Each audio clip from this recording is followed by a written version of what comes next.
Olá, amigos, boa tarde. Estamos começando o programa Visão Crítica dessa segunda-feira, quando são 13 horas e 7 minutos. Acho que é isso mesmo, né? E nós estamos começando ao vivo o nosso programa semanal aqui pela TV Centro-Oeste.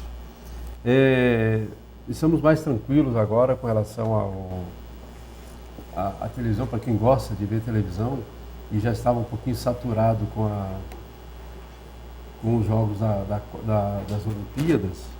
Elas terminaram ontem, apesar que também terminou de forma muito, muito brilhante. Ontem à noite, quase 3 horas, durou a solenidade de fechamento, de conclusão das Olimpíadas.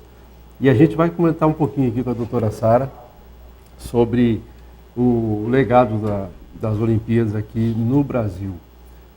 Um outro assunto também que nós vamos comentar é falar sobre a questão eleitoral.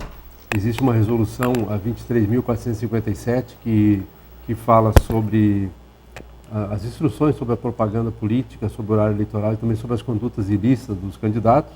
E nós estávamos aqui acertados já com o juiz da vara eleitoral, o doutor Leonardo, mas por compromissos dele, ele ligou agora há pouco pedindo escusas aí, para não pôde comparecer ao programa. Mas mesmo assim a gente vai comentar. A doutora Sara tem um conhecimento profundo sobre a lei eleitoral, mudou pouca coisa em relação à lei anterior, e a gente vai aproveitar para conversar um pouquinho sobre isso.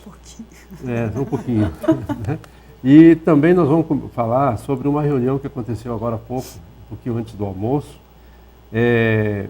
com os órgãos de segurança pública aqui de Pontes Lacerda, Corpo de Bombeiros, Polícia Militar, Polícia Civil, que estiveram reunidos com o secretário adjunto de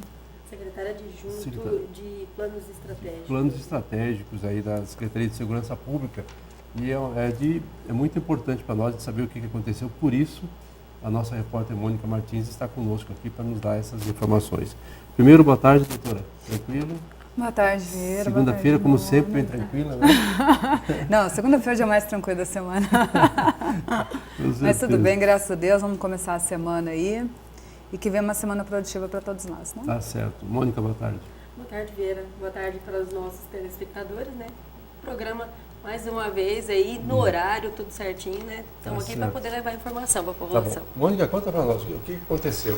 Eu não consegui me inteirar certinho, mas eu sei da importância que foi essa reunião, que já estava agendada desde a semana passada, né? E a gente sabia que o pessoal, os órgãos de segurança pública aqui de Pontes Lacerda estavam se mobilizando para essa reunião. O que realmente aconteceu? Quem esteve aí e o que aconteceu lá?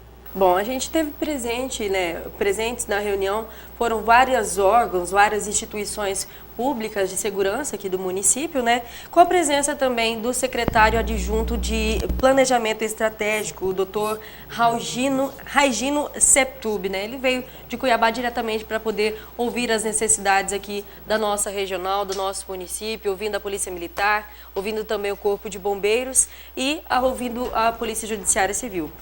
A presença também muito importante da doutora Daniela Maidel, né, ela que é delegada adjunta geral do Estado. Ela veio representando o delegado geral, né, também ouviu as necessidades aqui do nosso município. Uma das necessidades expostas pela Polícia Judiciária Civil, através do Dr. Vitor Chabe, foi quanto a um grupo específico, né? Grupo tático, assim como a Polícia Militar tem a Força Tática, existe também um grupo tático da Polícia Judiciária Civil, que é o GARRA. E é uma das maiores necessidades aqui para a nossa região. E também as viaturas, né? A gente tem poucas viaturas aqui no município e, segundo a doutora Daniela, virão mais 2 viaturas somente aqui para Pontes Lacerda. Isso no âmbito da Polícia Civil? Polícia Judiciária Civil. Tá. Para a Polícia Militar também foram expostos o problema de efetivo, né, o problema das viaturas. Muitas das vezes acontece o problema da manutenção das viaturas. Hoje o município não está com esse problema, mas já houve outras situações em que o município necessitou realmente dessas viaturas. E o ápice de toda a reunião foi o Corpo de Bombeiros Militar, né? Nas últimas semanas o Corpo de Bombeiros não tinha viaturas para poder fazer os atendimentos, na viatura de atendimento de urgências, e eram realizados atendimentos através das viaturas de incêndio e também uma ambulância cedida pela Prefeitura Municipal. Esse caso, doutora, da falta de ambulância do Corpo de Bombeiros, Isso é anterior à exposição da Expo Oeste, né? Sim, o Corpo de Bombeiros já tem um tempo já que está com um problema muito sério ali. O Estado realmente lavou as mãos, eles não estão conseguindo. O problema deles é falta de pneu, é falta de manutenção nos veículos. E o Estado simplesmente não tem verba, não tem o que se fazer, se vira. E um grande problema disso tudo, com relação às manutenções, é que antes a manutenção era realizada aqui no município, né? Hoje, elas são levadas para Cuiabá para poder fazer essa manutenção. E é um grande problema, por causa do desgaste. Se o veículo ele não tem condições de rodar, ele fica parado aqui no município até ele ir para Cuiabá para poder fazer essa manutenção. E fora demora, né? Porque arrumar aqui é um detalhe. Você sai com um veículo daqui, chega em Cuiabá, dá a manutenção e para retorno aqui, olha o tempo que você perde. E assim, várias vezes já teve ajuda da população, já para o Corpo de Bombeiros, já teve muita ajuda do município mesmo, da prefeitura para ajudar, mas porém o Estado está cada dia se eximindo mais da responsabilidade dele e não está procurando ajudar o Corpo de Bombeiros mesmo, que é a responsabilidade deles, né? Alguns anos atrás, Mônica e doutora Sara, eu lembro que a população se prontificava em resolver os problemas, principalmente do Corpo de Bombeiros. Oficinas faziam isso de forma gratuita, eles procuravam as empresas doavam pneus, faziam. Mas você sabe por que o senhor parou? Por causa da taxa. É a taxa, né? Exatamente, eu ia chegar exatamente aí. Hoje se cobra uma taxa absurdamente alta, um escritório, uma salinha pequena, uma empresa que fica numa sala, no pagamento de R$600, são duas taxas, né? Taxa de bombeiro, tá assim e outra não sei como o nome da outra taxa. Mas é na parte de R$300 e poucos cada uma, anual. E o detalhe, esse dinheiro não é revertido para o município. Então, todo mundo fala assim, não, para que nós vamos ajudar se já recolhe essas taxas, nós já estamos tendo que pagar as taxas. Porém, esse vai direto para um fundo que não é repassado para o município. Um dia o capitão do Corpo de Bombeiros estava comentando que a coisa mais é que eles vão atrás para tentar ver se conseguem esse dinheiro e não conseguem, de forma alguma, a reversão dessa taxa para cá. Então, assim, o município, toda a população paga, esse dinheiro vai para fora e ainda nós ficamos aqui com todos os ônus ainda, porque está sucateando o equipamento. E essa taxa é cobrada só nos municípios onde tem o Corpo de Bombeiros. Onde tem o Corpo de Bombeiros. Né? Se fosse uma coisa do estado inteiro, ainda podia fazer alguma outra alegação. Mas isso realmente dificulta que o Capitão Maia, né? Tenente Maia, né? O Tenente Maia, ele tem uma dificuldade. Primeiro, ele tem uma dificuldade de recompor o conceito do Corpo de Bombeiros em relação ao comandante anterior, né? E que teve uma atuação assim, de relacionamento assim, um pouco conturbada aqui em Pontes Lacerda e também com essa falta de recursos, né? Essa falta de apoio da população, né? Em função dessa ideia de que nós já estamos pagando imposto normal e agora tem que pagar uma taxa especial para o governo, ainda vai ter que ajudar né? Mas eu acho que a população também não pode, às vezes, pensar só dessa maneira, porque o prejuízo acaba sendo nosso mesmo nessa hora. Sai mais caro, né? A gente pagar, de repente, com vidas.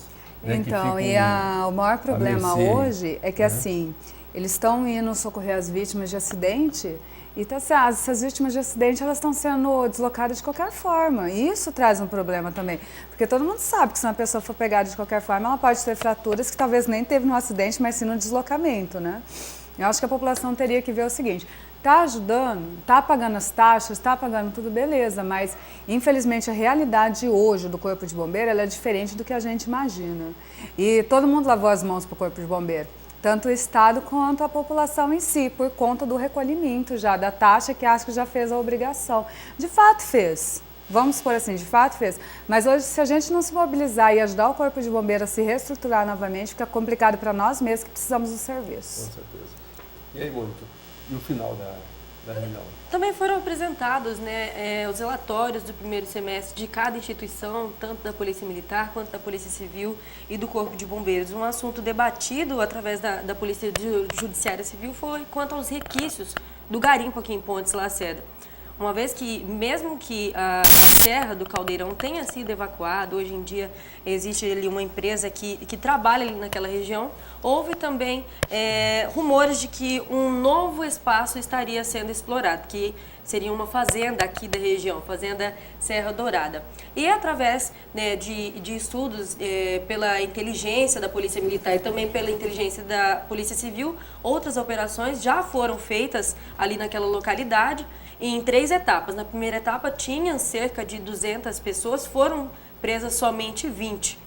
Na segunda etapa, foram encontradas algumas pessoas que fugiram do local e nessa terceira etapa já não encontraram mais ninguém. Então, é um belíssimo trabalho realizado pelas polícias, uma vez que, com o trabalho da inteligência, eles conseguiram realmente prever toda essa situação para que não chegasse como chegou a situação da Serra do Caldeirão. Certo. Chegaram a comentar alguma coisa em relação aos números de crimes, o aumento da criminalidade aqui no Poço Lacerda? Foi comentado sim, inclusive sobre os números dos homicídios, né? No ano passado, na primeira fase, no primeiro semestre, né, foram 4 homicídios no primeiro semestre. Já para esse ano, uma elevação de 100%, 8 homicídios já no primeiro semestre. E isso tudo enfatizando que são requisitos, né, foram sobras do que aconteceu no período do garimpo. Teve uma morte relacionada ao garimpo, quando era feita uma investigação sobre o motivo de um homicídio, era uma pessoa que tinha vindo para Pontes Lacerda por causa do garimpo. Então, dessas 8 mortes, a maioria delas eram relativas ao garimpo. Chegaram a comentar também sobre o número elevado de assaltos e roubo de... Sim, principalmente os da fronteira. Principalmente os da fronteira, que era uma grande reclamação, né, dos produtores rurais aqui da região, né? Inclusive, o secretário ele foi questionado sobre a falta de efetivo do GEFRON, porque existe uma base do GEFRON aqui, né, que fica ali na estrada do Matão, e os policiais, eles permanecem na guarita, porém eles também precisam fazer suas rondas, né? E algumas outras imprensas, elas questionaram sobre essa situação, sobre a falta de efetivo ali na guarita mesmo, e eles acreditam que é por ali que estejam passando os suspeitos, estejam passando também os veículos que são roubados. E segundo o secretário, né, haverá também novos concursos para a Polícia Militar, para a Polícia Civil, para que eles sejam disponibilizados, né, o efetivo seja disponibilizado para poder dirimir e minimizar essas situações de assaltos. Tá certo. Obrigado pela participação da Mônica, obrigado pelas suas informações aí. Eu acho que isso, para nós, né, que estamos em visão crítica, vocês que nos assistem, é bastante importante saber que o governo do Estado, pelo menos, vem procurar saber, de uma forma estratégica, mas vem procurar saber e toma conhecimento dos problemas que estão, né, agravando aqui essa questão da falta de segurança. Nós falamos com a Mônica, né, nossa repórter, pela primeira vez no programa Visão Crítica, é isso? Primeira vez. Então tá bom. Mas saiu muito bem, tranquilo. A gente vai para o intervalo comercial, obrigado, Mônica. A gente vai para o intervalo comercial e volta, a gente continua conversando com a doutora Sara aqui. Vamos falar alguma coisa sobre a sobra, né, o legado das Olimpíadas aí, e também sobre as eleições desse ano. Nós já voltamos.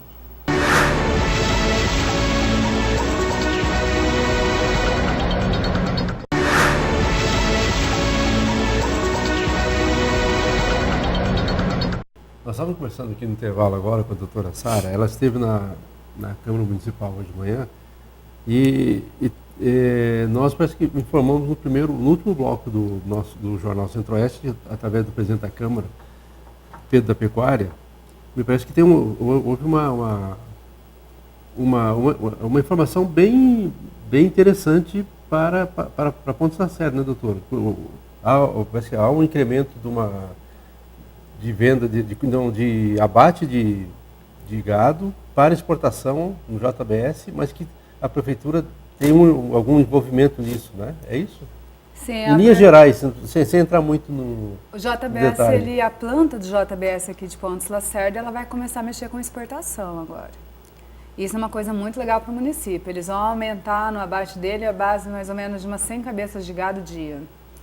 E isso aí para o município é muito interessante. Porém, para a planta poder exportar, ela tem que ter o quê? Temos que ter a vigilância municipal lá dentro, de inspeção municipal. Aqui no SIM seria também? Seria mais ou menos isso. Mas específico para a área de abate animal. Então, a parceria que está tendo da prefeitura nesse intuito de fornecer esses funcionários para... Fornecer não, né? Colocar a inspeção dentro do JBS para eles poderem se tornar em nível internacional e poderem estar exportando o gado. Perfeito. Muito interessante para o município isso aí, né? É mais uma chance assim, quando uma planta ela tem um nível internacional, as chances de fechar ela é quase mínima. É muito menor uma chance que uma que só tem nível nacional de exportação. Perfeito. Ótimo, excelente notícia. A doutora, final de semana aí nós tivemos algumas notícias, como eu falei no começo do programa, com relação ao fim das Olimpíadas, né? Acabamos conseguindo ouro de forma inédita, depois de 13 tentativas da seleção de futebol, né, masculino. Teve a frustração do futebol feminino, teve a frustração do vôlei feminino, né, mas em compensação teve o vôlei masculino, né, com ouro também. Né, e o Brasil acaba fechando as Olimpíadas, parece em 13º lugar, aí, com 19 medalhas, 7 de ouro, né, atrás dos Estados Unidos, né, em primeiro lugar, Reino Unido, China, mas também atrás da Hungria, atrás da Holanda, atrás da Coreia do Sul, atrás da Austrália, né, de Espanha, né, muitos países aí que, em relação ao número de habitantes, né, é inferior ao do Brasil. Mesmo assim, dá para perceber claramente que o Brasil não estimula, e não parece que a cultura do Brasil aí estimular os jogos na modalidade olímpica, né? Na verdade, o Brasil se investe muito em futebol, né? E pouco nas outras áreas, né? Você vê assim, o jogo de vôlei foi aquela coisa assim tremenda, foi lindo o jogo de vôlei. Eles ganharam de 3-0, foi não teve tanta repercussão como o futebol. Você via que o futebol, você via a festa que foi todo mundo com o futebol. A gente vê assim, a realidade do Brasil é o futebol, porém não deveria ser, né? Então, tantos atletas aí significativos. Você vê o Thiago, que foi do salto de vários, que lindo que foi aquilo lá, o ouro dele também foi perfeito que aquele menino fez. E assim, são pessoas que elas não têm incentivo para dar continuidade. Se não é iniciativa privada, eles não conseguem se desenvolver. Exatamente. E no futebol, eles ainda carregam em cima de alguns, né, que a impressão é que dá que a própria imprensa, a grande imprensa, às vezes está envolvida com algum tipo de compromisso que a gente não consegue entender, né? Porque são 11, é uma equipe, mas é só o Neymar que aparece, né? Apareceu o Neymar de todas as formas, de todas as maneiras, chorando, rindo, jogando, chutando e tal. E eram 11 jogadores, e que muitos jogaram tão bem quanto o Neymar, mas que na última hora acaba não aparecendo, né? É a mídia, né? É o marketing. Eu acho que assim, dava para ver que eles queriam voltar a imagem do Neymar, a imagem do bruto, do cara. Então eles queriam passar essa imagem assim, ele voltou. Mas o Neymar não faz o jogo sozinho, né? E vamos ser bem sinceros, se não fosse o goleiro ter defendido aquele gol, eles não teriam. Porque aí tem que esperar alguém errar. Então, ele defendeu. Então, quem ganhou o ouro foi ele, não o Neymar, né? Exatamente. Além das 3 bolas na trave lá, que deixaram um susto muito grande na história. Né? Mas é interessante o que a senhora falou, doutora, que essa falta de cultura, falta de incentivo, né? Tanto que nós ficamos sabendo no decorrer da Olimpíada, dos Jogos, de que mais de 30% de quem ganhou, né, dos medalhistas nossos lá, eram militares e que tem um incentivo específico né, são militares, mas que só vão ao quartel uma vez por ano para se apresentar e durante todo o período depois ficam nessa fase de treinamento. Né? Então, quando há um estímulo, isso não é nem uma crítica, é realmente assim, quando há um incentivo específico para pessoas qualificadas, né, atletas que são diferenciados, né, de alto nível, acho que tem que ter um tratamento diferenciado aí para poder fazer com que o nome do Brasil seja elevado nesses jogos mundiais aí. Né? Não, claro. Aí você vê assim, aí o pessoal fala assim, nossa, porque os Estados Unidos tem tanta medalha? Porque assim, é uma coisa assim, é uma discrepância até, né? Mas você vê assim, os Estados Unidos ele tem atleta em todas as modalidades olímpicas, e com a grade fechada em todas. Se oferece uma vaga para o atletismo, 10 atletas pode ter no atletismo de cada país, os Estados Unidos tem os 10. Nós temos 2, 3. Quando tem? Então é assim, é um investimento, né? Eles vêm com todos. E é um investimento assim, A gente sabe que hoje em dia a maioria das pessoas, assim, que o esporte já foi comprovado que o esporte ajuda no desenvolvimento das pessoas, no desenvolvimento das nossas crianças, que é muito importante, que todos eles começam ali na infância, né? Mas o Brasil, infelizmente, prefere, assim, é o futebol. É o futebol masculino ainda, né? Vamos pôr assim, com masculino ainda, né? E o restante não há um incentivo, que se tivesse incentivo, nós temos pessoas de renome dentro do país. Nós temos pessoas aqui que, se elas tivessem como largar a vida delas e só treinar, igual tantos profissionais, tantos atletas fazem, seriam pessoas assim, o Brasil ia subir muito nesse rinque, viu? Então, tem um fato interessante de que o Reino Unido, né, a Inglaterra, juntamente com os outros países que compõem o Reino Unido lá, ela ficou em segundo lugar com 67 medalhas, né, 27 de ouro. E é interessante saber que há 20 anos atrás, o Reino Unido ele ficava na faixa entre o 20º lugar, na média, sempre naquela faixa entre o 20º lugar ali nas Olimpíadas. Em 20 anos ele saltou, né, do 20º para o 2º lugar. Né? E a população do Reino Unido é mais ou menos um terço, tem 60 e poucos milhões de habitantes, né? E o Brasil está com mais de 200, 250 aí. Né? E você vê que num período, claro que é longo, 20 anos, mas olha o salto que deu, né? De 5, 6 medalhas que tinha 20 anos atrás, hoje passa para 67. Então, e qual foi né? o salto do Brasil? Não, nós continuamos a mesma coisa. Quando passa de 5, 6 medalhas de ouro, aí a gente fica vibrando, mudando muita coisa, quando não era para mudar. Né? Era para estar muito, então, muito mas aí você vê disso, assim, a falta de investimento do país mesmo nos atletas que nós temos aqui hoje, né? Porque se tivesse um investimento bom, você pode ter certeza que o nosso quadro seria enorme. Mas hoje, pelo nível de investimento que tem, está muito bom esse nosso quadro. Porque não existe investimento. Ou a iniciativa privada entra para ajudar ali, porque o governo em si ele não tem um atributo, eles não têm um projeto, nada para dar uma melhorada. E pior, né? As próprias empresas estatais, aí, Caixa Econômica, Banco Brasil, empresa de economia mista, vinculadas ao governo de uma forma ou de outra, né? Acabam, às vezes, apoiando os atletas, mas que já atletas formados, né? Já estão com o nome, né? São pessoas que já estão em andamento, já estão, eles não vêm já lá estão da formados. raiz para Não, formar. exatamente, não há essa preocupação de formação. Né? Eles já exploram o nome que já está formado, já está na mídia, o nome já consolidado. Aí é aquela história, quem tem sorte de alguma forma se destacar e aparecer na mídia para alguém olhar e falar assim, nossa, mas quem não tem acaba assim, tantas crianças boas aí que poderiam ser atletas de renome, estão lá perdidos porque ninguém nunca localizou, sem apoio nenhum. Doutora, e meus amigos que nos acompanham, um dos assuntos que nós vamos abordar agora, e tem que ser em relance bem rápido, é com relação às eleições de 2016, principalmente sobre as instruções sobre a propaganda, sobre a área eleitoral, sobre as condutas ilícitas dos candidatos, que vai ser motivo, inclusive, de uma reunião agora, né, por volta de 2 horas, lá no Ministério Público, onde os candidatos e também os interessados aí, nessa questão eleitoral, né, podem participar, que vai ter sob a direção lá do juiz eleitoral, doutor Leonardo Tumiati, e também do Ministério Público.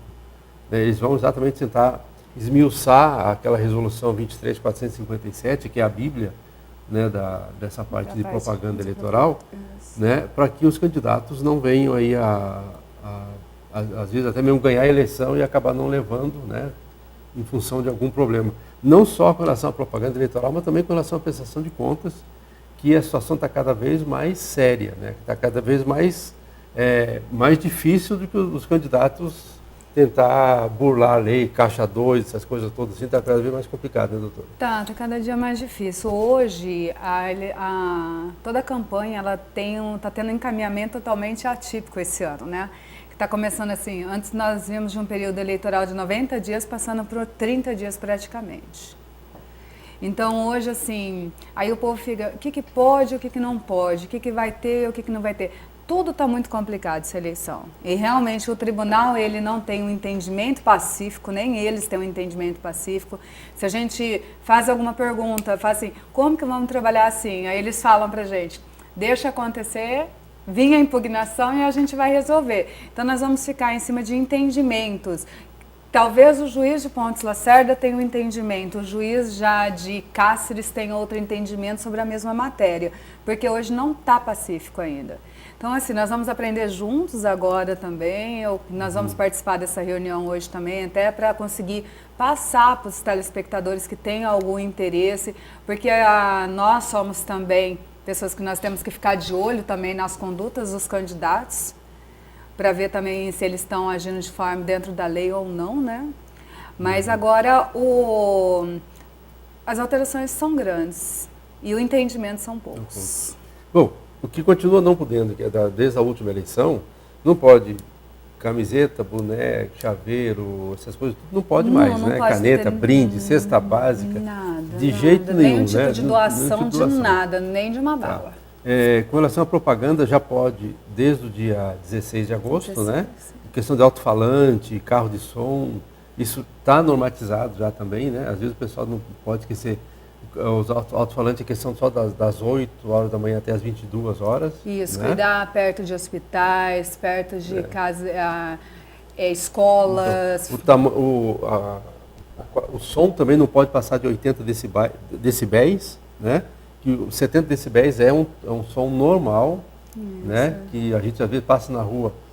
E é um som normal. Aquilo que foi exagero, que você perceber que já machuca um pouquinho os ouvidos, é porque está acima realmente do permitido, e a gente tem que procurar fazer com que os candidatos entrem, né, fiquem adequados a essa situação aí. Com relação ao horário político, doutora, nós tivemos uma reunião agora na sexta-feira, no cartório eleitoral, onde ficou definido os tempos de cada candidato, né? Nós até já anunciamos no nosso jornal e também no nosso site. E os 3 candidatos a prefeito, só para a população ficar informada, o programa eleitoral vai ser só de 10 minutos, a partir do dia 26 de agosto até o dia 29 de setembro. Não vai ter programa aos domingos, né? Graças a Deus. Ela falou baixinho no microfone, mas deu para captar, tá? Mas realmente, 10 minutos de manhã, tá? No rádio vai ser, me parece que às 6 horas, às 7 horas. É 7, né? 7, acho que é 6 horas o horário daqui. E 7 né? do Brasil. Das 6 às 6h10, né? Na televisão, e depois do meio-dia, meio-dia e 10. Das 11 às 11h10, no rádio. Na televisão vai ser do meio-dia a meio-dia e 10 e depois das 7h30 da noite até 20 para as 8. É o horário nosso aqui de Mato Grosso.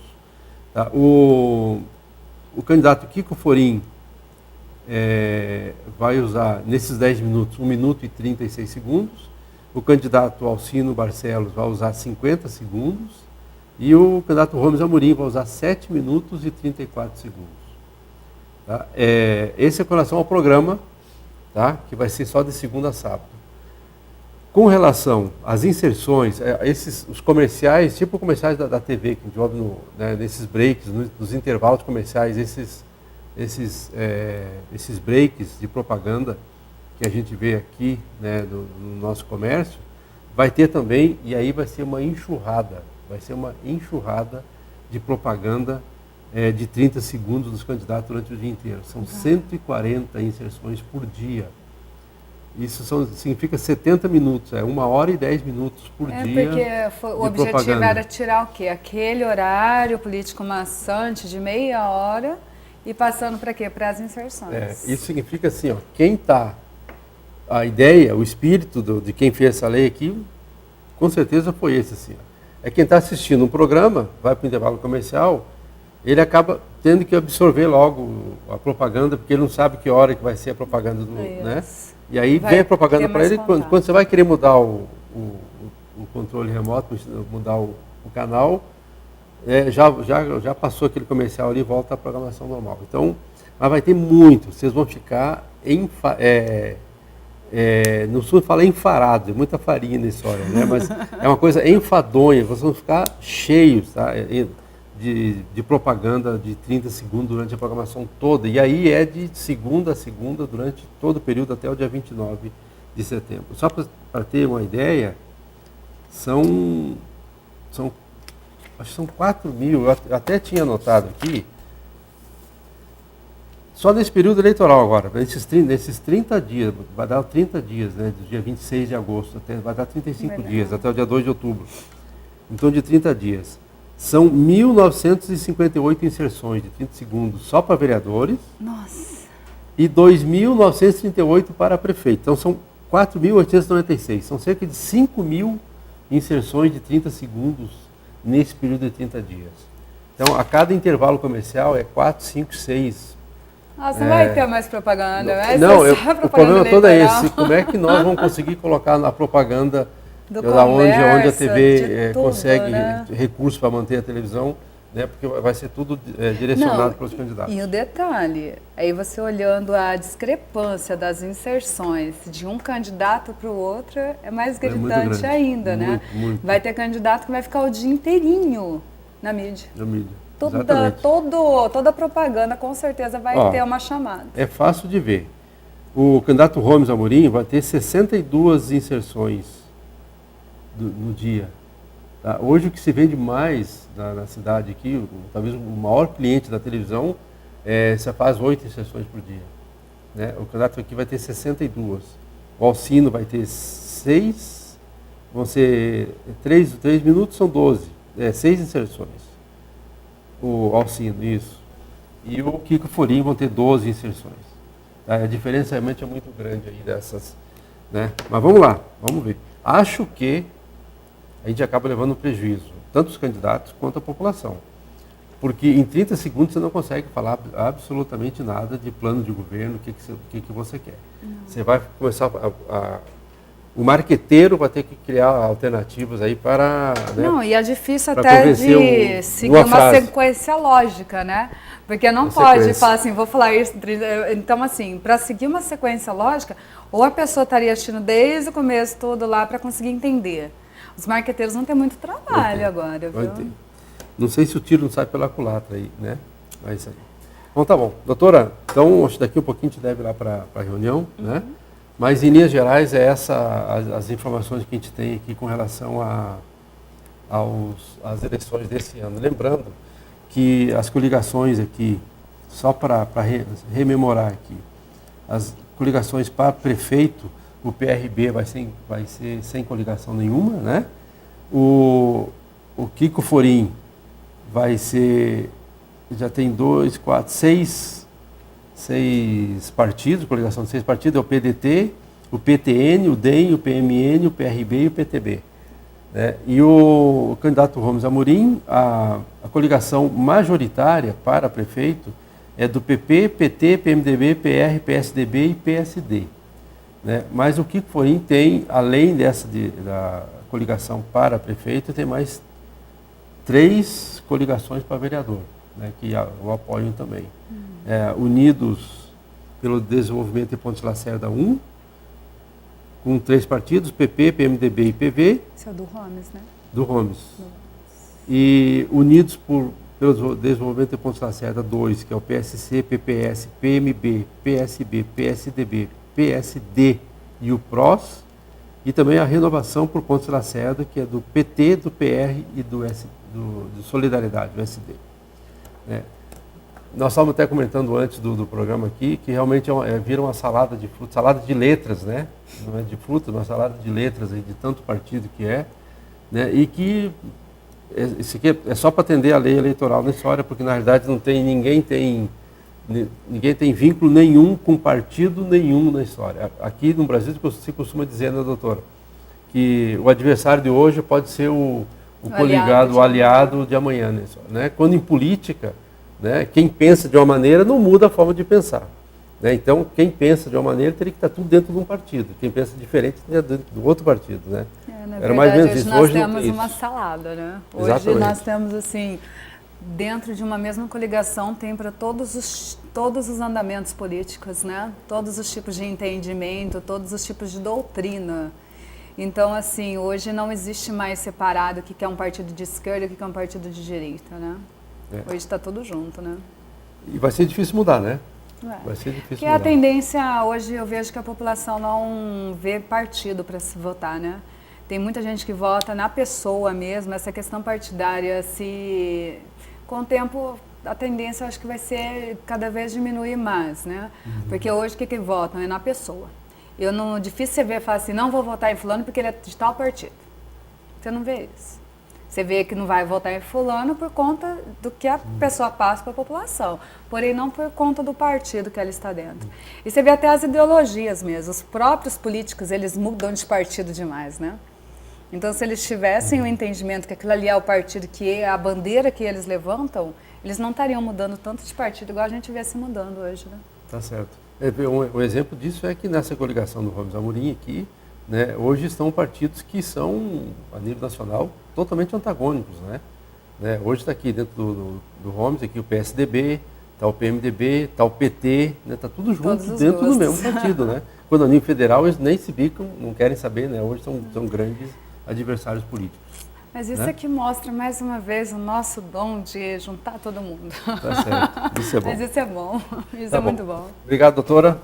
Obrigado a Eu que você agradeço. que ficou conosco até essa hora. A gente volta na semana que vem com mais informação e aproveitar esse período eleitoral aí para falar bastante sobre política. A todos vocês, uma bela semana.